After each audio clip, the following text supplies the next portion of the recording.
Move out! Draw fire! Halten Sie! Halten Sie!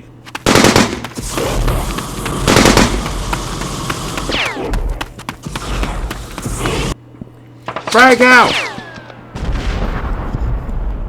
Light them up, boys!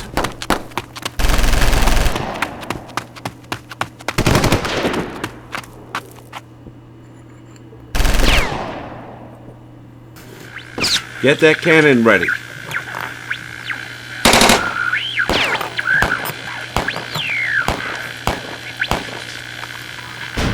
Fire!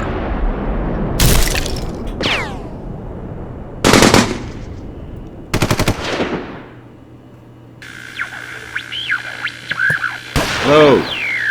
Aim. Fire!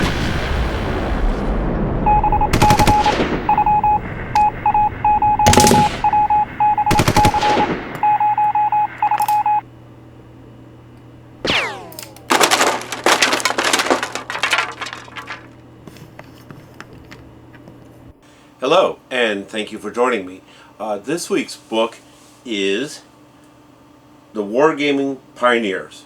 Now, it starts with this book from H.G. Wells, and I had heard from a mentor of mine back when I was like in high school that H.G. Wells was the originator of miniature wargaming, wargame rules, something like that. And thanks to modern publishing, where old books that are typically out of copyright can be scanned and printed and made available. A few years ago I was able to read this book and I really enjoyed it. And what H.G. Wells did is he didn't just say, here are the rules.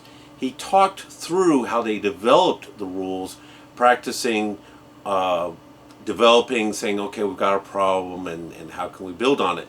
So instead of like, here's a rule set, it's a very narrative thing that produces the rule set. Little segue in a book that we'll look to in the future. One of the fellow adults in our scout troop observed how the old scout handbooks were much more narrative as a book and also the requirements, and now it's much more bullet item, and the older system is better, and I do not disagree. This book takes it to the next step. So it includes the material in this book, but it also turns out Robert Louis Stevenson developed a rule set but didn't publish it. So that's in here, and again it's a similar set of rules in some respects, using model cannons and absolute numbers in contact and who comes out and distance and stuff like that. Didn't publish it, so even though he wrote it like a couple years earlier, it doesn't count, kind of thing. And then the author goes on to some other rule sets, similar ideas, including one that references scouting. Was like, I think it might have been more marketing, but hey, Boy Scouts, you could totally play war games using this method.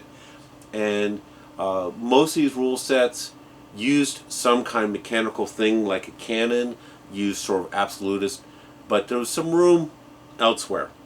Well, let me just tie this into scouting before we go. And yes, I do recommend this book very much.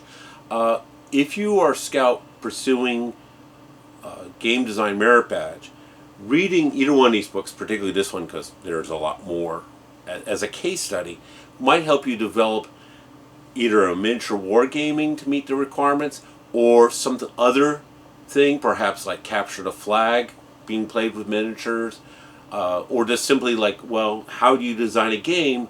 In a number of these cases, the authors walk through how they developed their game and came up with the rule sets. And the other ones simply present rule sets and some game mechanics. So, highly recommended, and thank you very much for joining us. Take care.